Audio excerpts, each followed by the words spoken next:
Hello, world. Good morning. This is Barbie Lee, and this is Quality of Life Assurance with the best breakfast ever. And today, like every day we've been doing for weeks, months now, we are talking about the 150th healthiest foods on earth. Because, of course, we are Quality of Life Assurance with the best breakfast ever. We use our Isagenix isolene shakes every morning with our vitamins and all kinds of other things throughout the day.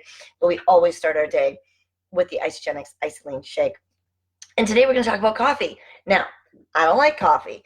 I never liked coffee. I had a bad experience with coffee when I was about, what was I, seventh grade, eighth grade, and I got second-degree burns from coffee. And so the smell of it's always caused me to have that reaction, right? So anyway, I'm going to still tell you the good benefits of coffee. Now, there's a whole world out there. There's a whole debate about coffee. Is it good for you? Is it bad for you? Here's my answer to everything that says, is it good for you or is it bad for you? There's a lot of truth in what you believe to be true will be true, right?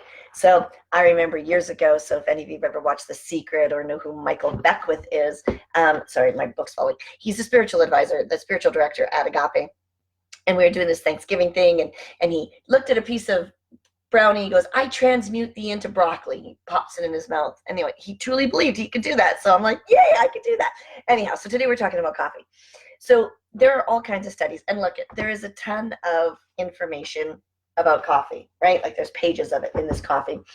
But basically what it's saying is caffeine increases mental clarity. Yes, we already know that, right? The caffeine. It says that caffeine increases exercise tolerance in patients with heart failure. So that's good, right? It also improves alertness and physical performance in the short run. Like it's not like a long-term thing. It's not like you're going to run a marathon and keep drinking coffee while you're doing that, right? Because it's also a diuretic, right? It says 3 cups a day may lower the incidence of Parkinson's and decrease gallstone formations in men. It says 20% reduction in the risk of alcoholic cirrhosis. Right? It says 1 or 2 cups of coffee may even possibly reduce the risk of miscarriage in a normal pregnancy. So there's studies out there. And seriously, you can go to Google and find whatever answer you want, right? So the bottom line, is it right for you? Coffee does have a lot of antioxidants, right? It says it has more antioxidant activity than cocoa or tea. It says, I'm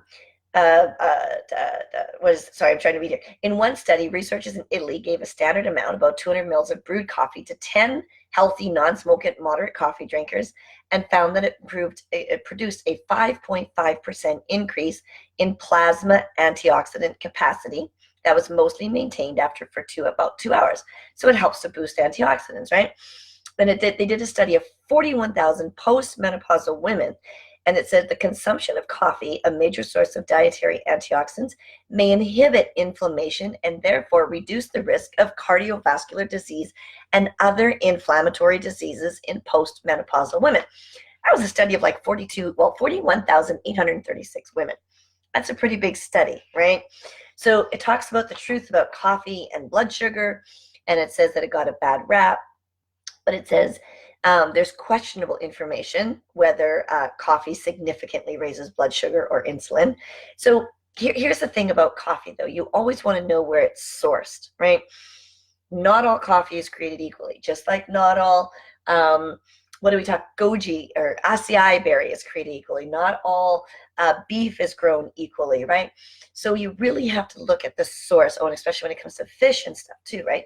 So you really got to look at the source. Where is your food coming from? So make sure it's ethically sourced, right? Isagenix, we have a phenomenal organic coffee. We add a little bit of coconut oil to keep it super smooth. So, you've got the good coffee benefits. But decide what's right for you, right? I don't drink coffee. Like I said, bad experience when it was 7th or 8th grade, I think it was. Might have been 9th grade. I don't know. It was junior high. And, but I don't even like the smell of coffee even, right? So that's me. It doesn't work for me, but it might work for somebody else out there. And this is the thing about life. You got to find what works for you, but you got to go looking. You have to make good choices every day. See you next time.